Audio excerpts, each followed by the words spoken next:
नमस्कार दोस्तों। आज की स्टॉक लर्निंग में जानेंगे कैसी स्टॉक को लेकर के जो स्टॉक जो बाइक होती है उसकी लाइटिंग पे काम करती है, चाहे बाइक हो या फिर कह सकते हैं जो कार के लिए, बड़ी व्हीकल के लिए। और साथ में ये साइड मिरर जो होता है उस पे कंपनी कामकाज करती है, बनाती है, मैन्युफैक्चरिंग करती है, डिजाइनिंग करती है, मतलब सारे के सारे कामकाज देखती है। और ये इतना नहीं, कंपनी के स्ट्रेंथ के बारे में देखा गया तो कंपनी की जो फंडामेंटली है अभी तक तो स्ट्रांग पोजीशन में देखने को बनती नजर आती है। जिसके बेसिस पे चार्ट की आप आकलन करके देखेंगे तो चार्ट के आकलन में सबसे पहली बात निकल के आती है कि यहाँ पे पिछले कुछ दिनों से लगातार स्टॉक में जो वॉल्यूम है, वॉल्यूम इंक्रीज होती नजर आती है। और हमेशा एक ध्यान रखने वाली बात ये होती है, जब भी वॉल्यूम ऊपरी साइड के लिए खुलता हो, अर्थात खरीदारी के प्रेशर से निकल के आती हो, तो मार्केट वहां से हमेशा ही बुम करती नजर आई है। चाहे आप इस आंकलन से देख लीजिए या फिर इस आंकलन या फिर करंटली की इस सिचुएशंस में, क्योंकि मार्केट में वॉल्यूम ही सब कुछ है। और यहाँ चार्ट की ट्रेंडिंग कहती है जो वॉल्यूम के बेसिस पे चार्ट ने बड़ी सी रैली बना के रखी है। तो चलिए आज स्टॉक लर्निंग में हम इस पार्ट्स को समझेंगे, जिसका नाम है फेम इंडस्ट्रीज लिमिटेड, जो कामकाज क्या करती है, मिररिंग और द लाइटिंग पे बनाती है, लाइटिंग पर कामकाज करती है। इसके सबसे पहले देखा जाए तो बुक वैल्यू के बारे में कंपनी की जो अपडेट निकल के आती है वो कहते हैं 337 का। इंटरेस्टिंग वैल्यू के बारे में कहती है करीब 928 का। ये था इसका एक पार्ट जो कि इनकी बुक्स के बेसिस पे था। अब हम इसकी कोई भी अपने तरफ से कोई एनालिसिस नहीं कर रहे हैं दोस्तों। पहले बताऊं, मैं कोई आपको ना रिकमेंडेशन दे रहा हूँ ना किसी स्टॉक को खरीदने और बेचने और होल्ड करने को लेकर के। इसे जो कम्प्लीटली लर्निंग पर्पस हम ये जानने की प्रयास करते हैं तो ये जो मार्केट है, इस मार्केट में इस स्टॉक के प्रति जो डिमांड बन रही है, या डिमांड किस बेसिस पे बनी है, या चार्ट की ग्रो लेवल क्या कहती है, वॉल्यूम किस हिसाब से जंप करती नजर आती है। तो यहाँ सबसे पहले देखा जाती है कि किसी भी स्टॉक में कहते हैं कि स्टॉक का पी काफी छोटा होना चाहिए।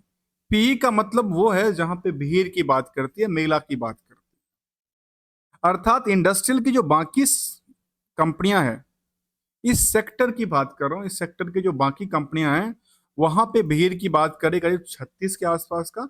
बट यहाँ पे भीड़ कह रहा है 22 के आसपास। अर्थात यहाँ पे यदि बाकी सेक्टर की कंपनियां भी बढ़ती है, इंडस्ट्रियल ग्रो होती है, तो यहाँ भी ग्रो मिलेगा।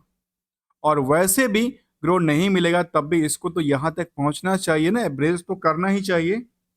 और एवरेज आएगी तो उसके बाद क्या होगा पता है, यदि इसकी एवरेज यहाँ पे भीड़ बन जाती है तो भीड़ बनने के बाद मार्केट में कितनी परसेंट की जंप होना है, नियरली 50% से ज्यादा का जंप होना है।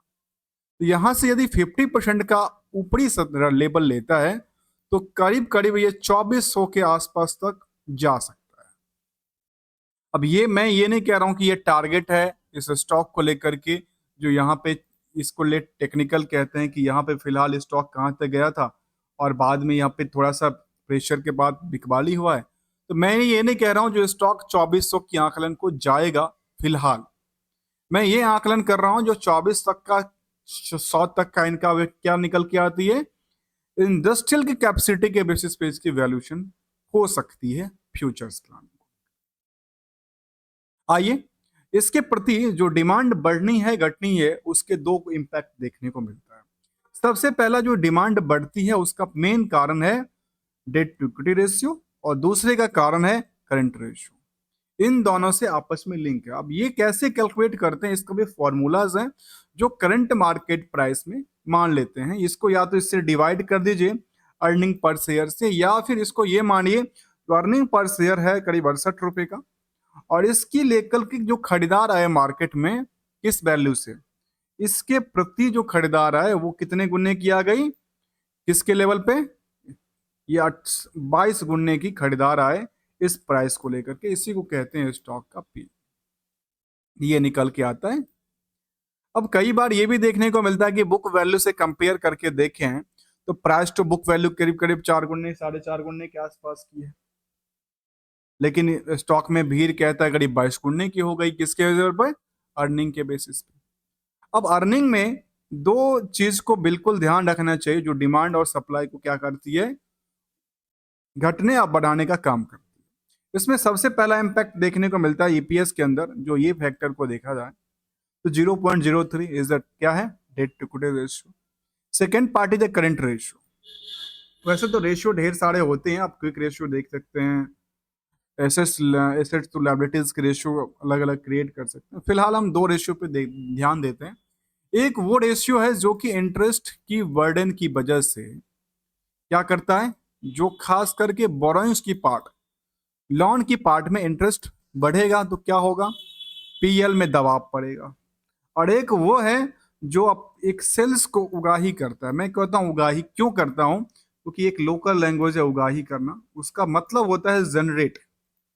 जनरेट करना, सेल्स को जनरेट करता है किसके बेसिस पे, उधार के बेसिस पे। मैं इसलिए कहता हूं उगाही से उधार तक की बात करता हूं। तो ये क्या करता है, इसको प्रॉफिट बुक कराता है। जब प्रॉफिट बुक कराएगी मार्केट में तो फिर क्या बनेगी, इसमें उधार का जानना जरूरी है कि आखिर उधार के पीछे रिस्क क्या कहती है, और रिस्क के नंबर ऑफ डे और रिस्क के परसेंटेज क्या कहती है, जो फिलहाल हम अभी यहाँ पे समरी में नहीं है। वो हम क्या करने वाले हैं, डीपली की तरफ जाएंगे आखिर इसकी रिस्क फैक्टर क्या है, क्योंकि यहीं से अंदाजा लगेगा जो एक्चुअली में जो 2400 की प्राइस थी और 1500 की प्राइस है फिलहाल, वो क्या सस्टेन करने वाली है या उसमें थोड़ा सा रिस्क फैक्टर बना हुआ। समरी टाइप में दो पार्ट को और देखिए। नंबर ऑफ शेयर, मैंने हमेशा कहा और कहते हैं जो नंबर ऑफ शेयर यहाँ पे लिमिटेड है मार्केट में, नंबर ऑफ शेयर लिमिटेड है, इसी को डिमांड और सप्लाई के बेसिस पे क्या करके ब्लॉक करके और ब्लॉक ना करके मार्केट में छोड़ा जाता है, जो कि मार्केट में डे टू डे में हमेशा ट्रेडिंग होता है। अब एक सवाल आता है कई बार, ये एंट्री कब होगा और एग्जिट कब होगा। दोस्तों इसके लिए एक फॉर्मूला है जिसका नाम है टारगेट। इस टारगेट को लेकर के ही एंट्री और एग्जिट, तो हमेशा एंट्री और एग्जिट होता है। यदि नहीं होता तो सबके सब बैठे होते, सबके सब एंट्री का वेट करते रहते, आज एंट्री गेट खुलेगा अब एंट्री करेंगे। हमेशा एंट्री है, मार्केट ओपन है तो एंट्री है, अब जब चाहो तब एंट्री कर लो, लेकिन रूल को याद रखना जरूरी है। वो आती है आरओसी की बात, 26%, आरओई की बात कहते हैं 20% का।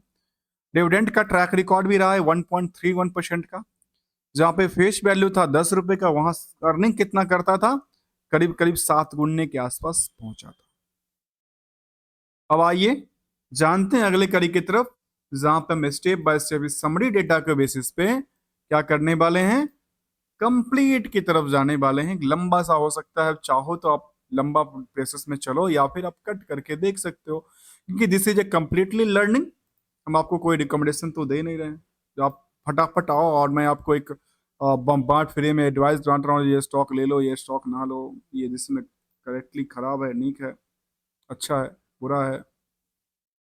दोस्तों मैं कई बार कुछ लोकल लैंग्वेज यूज कर लेता हूँ सिजले, तो उसमें समझना थोड़ा सा आसान होता है, चाहे हमारे लिए हो आपके लिए हो, क्योंकि आपकी मदर टंग्स आपके जुबानों में निकल जाती है, कई बार होते रहता है।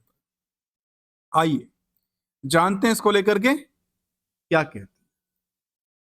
यहाँ पे देखा गया कि कंपनी के पास फ्लेम इंडस्ट्रीज जो है, जो originally incorporated in the India in the Rahul auto private limited पहले था, जो कि फरवरी में बनी थी कंपनी, न्यू दिल्ली में बनी कंपनी है, बनी थी। उसके बाद की बात करें तो business manufacturing and the supply of the auto components like as the automobile industries में कंपनी की कामकाज करती नजर आ रही है।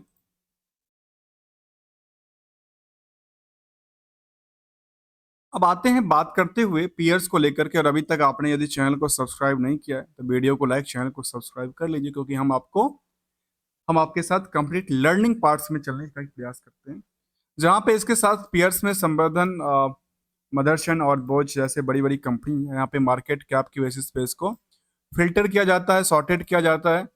लेकिन इसी चीज को आप यदि एनएससी के बीटा वर्जन को देखें तो यहाँ पे जो पीयर्स की बात करें तो यहाँ पीयर्स कुछ और कहती होगी, इसके पीयर्स में निकल के आती है, जहाँ पे ऑटोमोटिव कंपनी है और ढेर सारी कंपनी की लिस्ट निकल के आती है, चाहे वो राणा मद्रास की बात करते हो, हम इस पे पहले एक बार स्टडी कर चुके हैं, शायद मेरे प्लेलिस्ट में अवेलेबल है।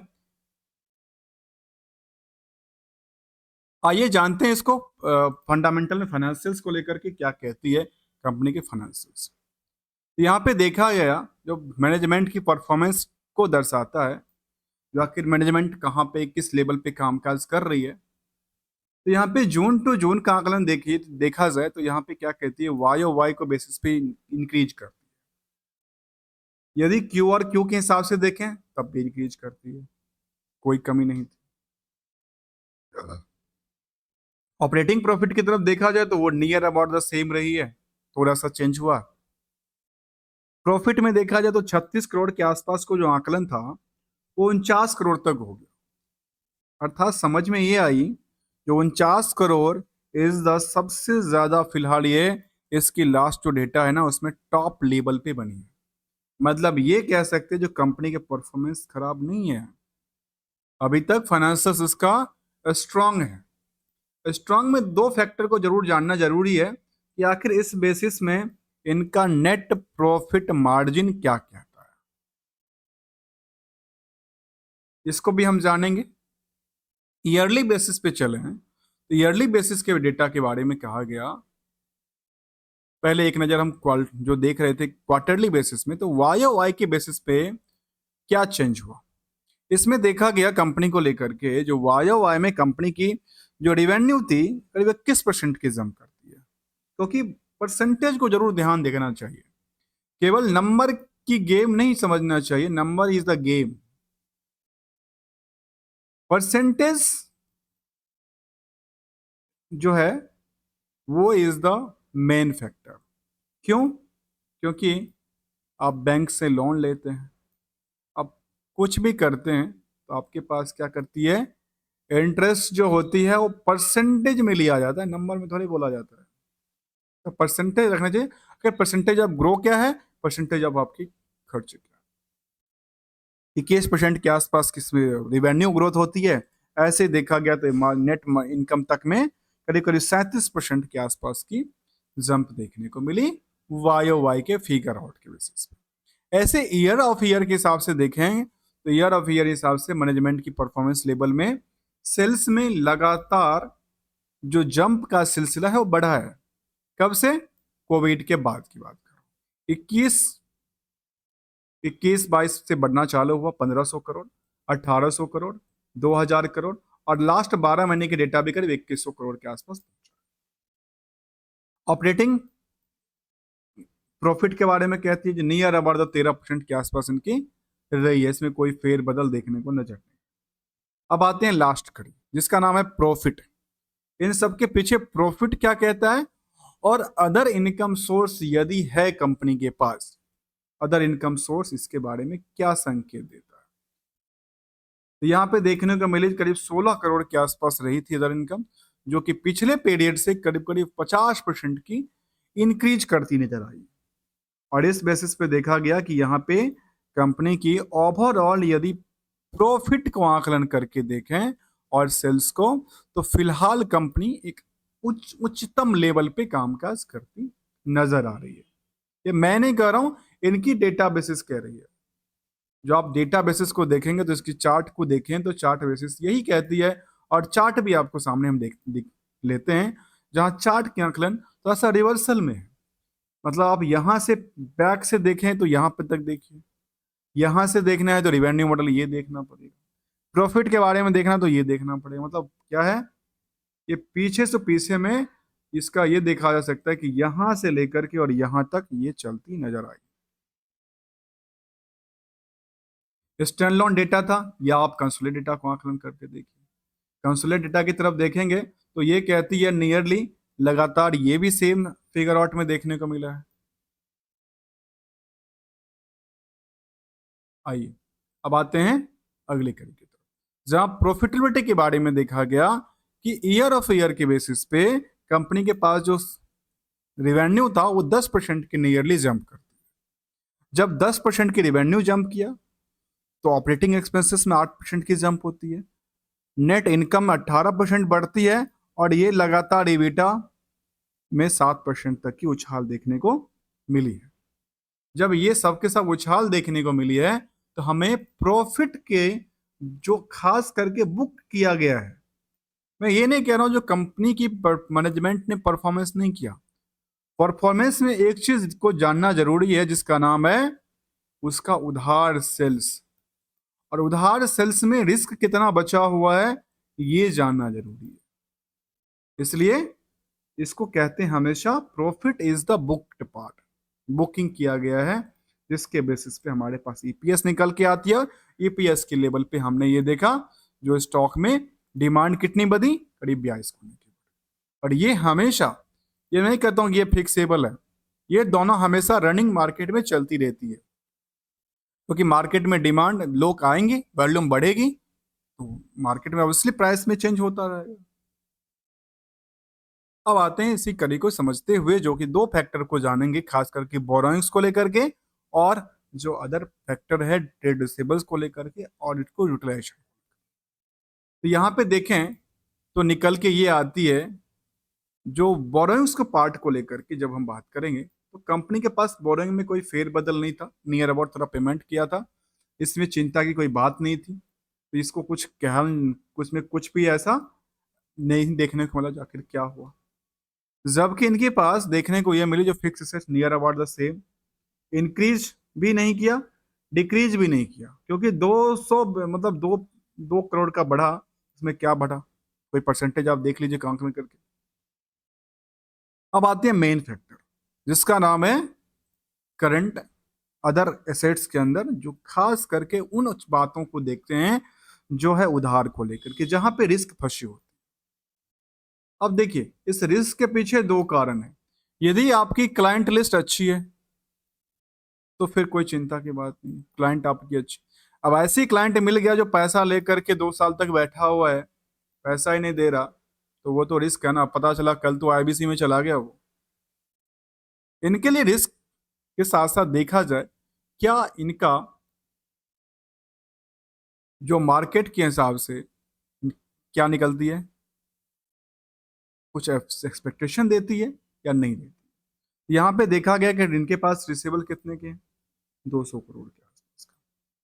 ठीक है, इस 200 करोड़ के आसपास की जो वैल्यूएशंस हैं उसमें कितने दिन के अंदर पैसे देते हैं, तो कहती है पैसा जो इंप्रूवमेंट होना चाहिए वहां पे थोड़ा सा क्या हुआ, डिक्रीज हो गई। चलिए 200 करोड़ के आसपास की मार्केट है। अब 200 करोड़ के बेसिस पे देखें तो ये 2000 करोड़ के बेसिस पे सीधा सीधा देखा जाए तो 10% के आसपास की बनी है। क्या है, 10% मार्केट में उधार रहता है, कोई बात नहीं है। यदि 10% मार्केट में उधार रहता है तो 100 समथिंग 200 करोड़ था ना, नियर अबाउट 200 करोड़ में नेट नेट फिगर की बात कर लें तो नेट नेट फिगर में निकल के आती है 194 करोड़ का, अर्थात 194 करोड़ के आसपास की जो वैल्यू है उसको इस आंकलन से यदि देखा जाए तो कहती है क्या कि टोटल के टोटल जो प्रॉफिट उन्होंने बुक किया था टोटल को टोटल खप जाएगी, और मार्केट में अभी भी रिस्क इनका कितना का पड़ा हुआ है, जो डिफरेंस निकल के आ रहा है वो तो पड़ा हुआ है, साथ में जो नेट प्रॉफिट मार्जिन है उसके बारे में भी कहता है। आइए कुछ पॉइंट आउट लेते हैं हम अपनी तरफ से, कोई फॉर्मूलाज का यूज नहीं कर रहे हैं, जो जैसा फॉर्मूला है हम यहीं से कैप्चर करते हैं और देखते हैं। तो यहां पे देखा गया कि परसेंटेज ऑफ ग्रो को लेकर के जो यहाँ पे कहती है कि ऑपरेटिंग प्रॉफिट क्या होती है, इंक्रीज कर रही है, नेट प्रॉफिट मार्जिन इंक्रीज कर रही है, 8% के आसपास रही। तो मतलब ये क्या हुआ, जो प्रॉफिट था वो तो सबके सब खप गया, किसके अंदर, उसकी ट्रेड रिसीवेबल के अंदर। जहां पे हम वॉल्यूम को लेकर के बात कर रहे थे, वो वॉल्यूम का आकलन इसलिए जरूरी है। देखिए मार्केट में होता क्या, मार्केट में सारे के सारे जो चीज होती है ना चलती है, वो चलती है वॉल्यूम बेसिस पे। भले आप स्टॉक मार्केट की बात को एक आम ऑफलाइन मार्केट की ही बात क्यों ना कर लें, आप ऑफलाइन मार्केट में खास करके बताओ जो कि हम कहते हैं जो जो कि खास करके फ्रूट्स और वेजिटेबल्स आइटम है उसकी बात देख लीजिए। अब देखिए जहां पे नॉमिनल जो है जो एवरेज वॉल्यूम थी वो ये इसके आसपास आ रही थी। एवरेज वॉल्यूम की बात करें तो कितनी कहती है ये, नियरली कहती है 4 से 5 हजार मान लेते हैं। और मार्केट में दबा दबा के वॉल्यूम आई। जब वॉल्यूम आई तो गिरावट नहीं था, वॉल्यूम आई तो इंक्रीज करती हुई प्राइस थी। जैसे ही वॉल्यूम प्रेशर बनाएगा तो पता चलेगा यहाँ पे बड़ी से इन्वेस्टर्स उसको बेच रहे हैं, और यहाँ पे जैसे प्रेशर के अलावा खरीदारी प्राइस इंक्रीज करती है तो पता चलता है कि यहाँ पे बड़े इन्वेस्टर्स इसको ले रहे हैं, जिसकी वजह से मार्केट इसको बूस्ट मिल रही है। और इसके बाद फिर मार्केट में कोई इंटरेस्टेड नहीं है, जो जितना ट्रेडिंग होता है डे टू डे का होता है उतना ही रहा पड़ा हुआ। तो ये इसके पार्ट थी। आइए इसको और कुछ डीपली की तरफ जाएंगे, जहां पे कंपनी ने अपने किसको, अपने इन्वेस्टर्स को लेकर के कुछ और दिया है या नहीं दिया है। जिसमें खास करके लेटेस्ट सेंटिमेंटल की तरफ देखें तो एक अपडेट निकल के आया था यहाँ पे। एक अपडेट में कंपनी ने क्या कहती है, और यहाँ पे ध्यान देने वाली बात है कि इनका पीपीटी आ चुका था, और पीपीटी में एक नजर हम डाल लेते हैं, क्योंकि this is a completely learning. Video लंबा भी होगा तो कोई फर्क नहीं पड़ता, क्योंकि लर्निंग इज इंपॉर्टेंट। तो लर्निंग इंपॉर्टेंट है तो हम इसको लंबा भी हो क्या फर्क पड़ता है। यहाँ कंपनी ने अपनी कहा कि हम क्या क्या बनाते हैं, चाहे फॉग लैंप की बात करें, लैंप की बात करें, ब्लिंकर लैंप की बात करें, ट्रायल ट्रायल लैंप की बात करें, जो कि खास के इसमें आती है, वो पॉइंट्स बनाती है लाइटिंग को लेकर के। और ये company light up the world की बात करती है, खास करके गाड़ी की जो व्हीकल को लेकर के। अब यहाँ फाइनेंशियल में उन्होंने अपनी बड़ी बड़ी चार्टें प्रेजेंट किया इन्वेस्टर को लेकर के, जो हमारे ये सारे के सारे सिचुएशंस हैं। और ये हमारे स्टैंडलोन डेटा था, ये हमारे कंसोलिडेटेड डेटा है। समरी ऑफ द डेटा की बात करें, फाइनेंशियल समरी स्टैंडलोन के हिसाब से कह रही है। ये स्टैंडलोन डेटा के हिसाब से इनके सारे क्या मिलती हैं, देखती नजर आती है। ऐसे ओवरव्यू उन्होंने कहा कि हमारे ये सारी चीज निकल के आते हैं। हमारी मैनेजमेंट की ये टीम है जो कि promoters and the whole time directors हैं, ये सब के सब क्या हैं, इनके प्रमोटर ग्रुप के अंदर हैं कुछ और उसके बाद उन्होंने जर्नी की बात की, उन्होंने BSE पे लिस्टिंग करवाया था।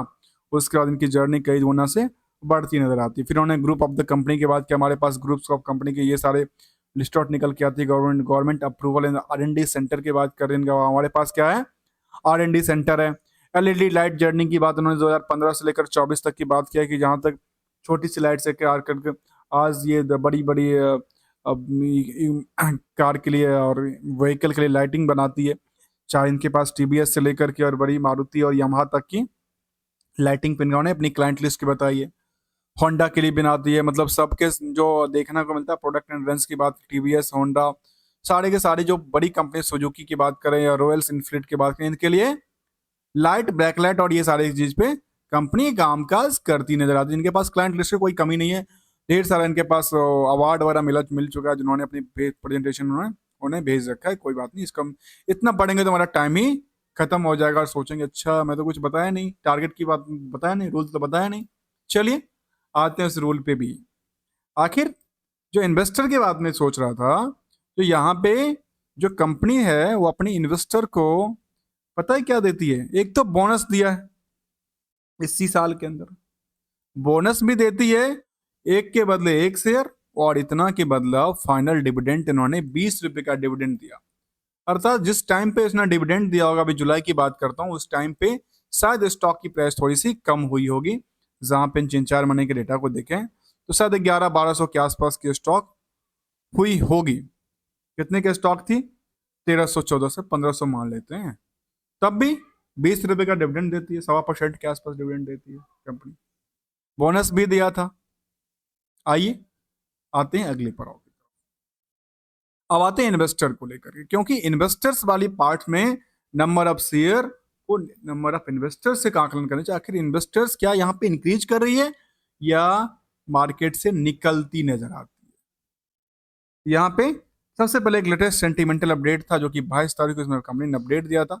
अपडेट में उन्होंने कहा था कि हमारे पास कुछ एनेक्चर की बात किया था, annexure in the GST Haryana की तरफ से इनको पास सोनीपत से कुछ GST में ऑर्डर मिलती रहती है, अक्सर मिलती रहती है, उसको कोई बात क्या कर। आइए इस पार्ट को जानना जरूरी इसलिए है क्योंकि ये दर्शाता है कि स्टॉक में डिमांड किस लेवल से बढ़ती नजर आती है। यदि इसी चीज को देखा जाए तो क्या लेटेस्ट कुछ बल्क ट्रेडिंग भी इस स्टॉक के लिए हुआ है। तो देखने को मिला था 31 जुलाई को एक बल्क ट्रेडिंग हुआ था, बाई किया गया था एक बड़ी कंपनी को द्वारा और ये बाई लगातार हुई है। 1400 के रेट पे उन्होंने लिया। सोचिए जिन लोगों ने 1400 के रेट पे लिया है कुछ भरोसा के साथ लिया होगा ना। बिकवाली किसने किया? किसी ने तो बिकवाली किया होगा, चाहे वो इंडिविजुअल की तादाद में हो या फिर बड़े निवेशक ही हो क्यों ना हो। तो यहाँ पे देखा गया कि प्रमोटर ने अपने नियरली 2% के आसपास की कितना बड़े ज्यादा पोजीशन होल्ड 66% से सीधे घटा करके 58 पे लेके आ गई। 8% की पोजीशन कहाँ शिफ्ट किया? तो शिफ्ट किया यहाँ पे एफआई ने लिया, डीआई ने लिया और रेस्ट पब्लिक के पास गया। जो होल्डिंग करीब करीब इस स्टॉक में 40,000 के आसपास की शेयर होल्डर हुआ करते थे, आज के टाइम में देखने को मिलता है करीब करीब 70,000 के आसपास के लोग यहाँ पे शेयर होल्डर हैं इस स्टॉक को लेकर के। जब लगातार वॉल्यूम इंक्रीज कर रही है मार्केट में, क्या हो रही है? बिकवाली का प्रेशर नहीं है, तो ऑब्वियसली मार्केट क्या करेगी? बूस्ट करती नजर आती है। इसकी वजह से देखने को ये मिली, जो आज तक में रिटर्न की बात करें तो रिटर्न में ये देखने को मिला, कुछ हिस्टोरिकल डेटा के टाइम पे देखें तो यहाँ पे ये देखने को मिलती है, जो नियरली कुछ टाइम फ्रेम में इनकी सेल्स में क्या होती है? ग्रो होती है 18% की। सेल्स ग्रो 18% तो profit grow 50%। Stock price CGR in jump, return on equity भी लगातार जंप करती नजर आई। जबकि रिटर्न ऑन इक्विटी की बात करें, रिटर्न पर बात करें एज टाइम फ्रेम में, तो 1 महीने में 11%, 6 महीने में करीब 30%, 1 साल में रिस्पेक्टली इन द 58% और 5 साल के डेटा बेसिस में नियरली 709% का स्टॉक ने अपने इन्वेस्टर को रिटर्न बना के दिया है, रिटर्न दिया है। अब आते हैं एक और फैक्टर को लेते हुए, उसका देखेंगे क्या कहती है एनालिसिस पार्ट। एनालिसिस पार्ट के बारे में कहती है कि दिस इज डेट्स फ्री। सबसे पहली बात, प्रमोटर्स होल्डिंग ने थोड़ा सा कम कर लिया, ये गलत बात थी। क्यों कम किया, कैसे किया? हेल्दी डिविडेंड की बात कर रही है। और इसके अलावा एक प्रमुख बात और बची हुई है, जिसका देखा जाए इंडस्ट्रियल बेस पे कंपेयरिंग क्या कहती है। तो यहाँ पे जो बाकी इनके सेक्टर की कंपनियां हैं उसके बेसिस में देखा जाए तो यहाँ पे फिलहाल लगातार सिलसिला बढ़ता नजर आता है, चाहे सेंसेक्स की पार्ट ही क्यों न ले लें या इनकी पार्ट ले लें। मतलब ऐसा नहीं जो मार्केट में कई बार यही चलता है वही गिरता है, यहाँ तो लगातार सिलसिला बढ़ ही रहा है। 2 सप्ताह में, 1 महीने में, 3 सप्ताह में, 3 वीक में, 3 महीने में लगातार सिलसिला क्या हो रही है, जबकि बाकी कंपनियां इस लेवल पे नहीं बढ़ी है जो इस लेवल पे बढ़ी है। अब आते हैं जिस चीज का इंतजार था उस चीज को लेकर के, और इंतजार इस बात का था जो हम क्या कहने वाले हैं टारगेट को लेकर। टारगेट हमने क्या कहा था यहाँ पे? 2400 के आसपास। सिंपल सी स्ट्रेटजी है, हम कई बार इसको यूज करके देखते हैं, समझने की प्रयास में रत रहते हैं कुछ ना कुछ नया। तो यहाँ पे देखिए, यदि हमारे अकॉर्डिंग इसमें 2400 आता है, आप अपनी रिसर्च कीजिए, समझिए। अब आती है मेन टॉपिक था टारगेट। टारगेट वो चीज है जिसमें 2 एंगल को देखा जाता है, खास के एक तो टर्म और एक ग्रो। मोटिव क्या है, कितने दिन में आपको रिटर्न चाहिए, कितनी % की आप ग्रोथ चाहते हैं, उन ग्रो को आकलन करके कभी भी एंट्री लिया जा सकता है, कभी भी एग्जिट लिया जा सकता है। हमेशा एक मूल मंत्र है जिसका नाम है एसएल। एसएल का बिल्कुल प्रयोग होना चाहिए इन केस, क्योंकि मार्केट एज कहते हैं stock market is a risky,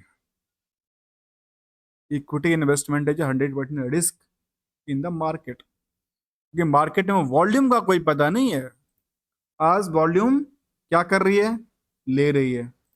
कल इनको लगेगा जो वॉल्यूम को हटाना चाहिए, क्योंकि इनको प्रॉफिट मिल गया, और इनको प्रॉफिट मिल गया तो ये वॉल्यूम को जैसे सेल आउट करेंगे, मार्केट भर भरा के क्या करेगा? गिर जाएगा। ये वहां सेंटिमेंटल क्या बनेगा? गिरने का बनता नजर आ सकता है। और तब तक के लिए thank you so much for joining here. आप बने रहिए, आपके फीडबैक का हमें इंतजार रहता है।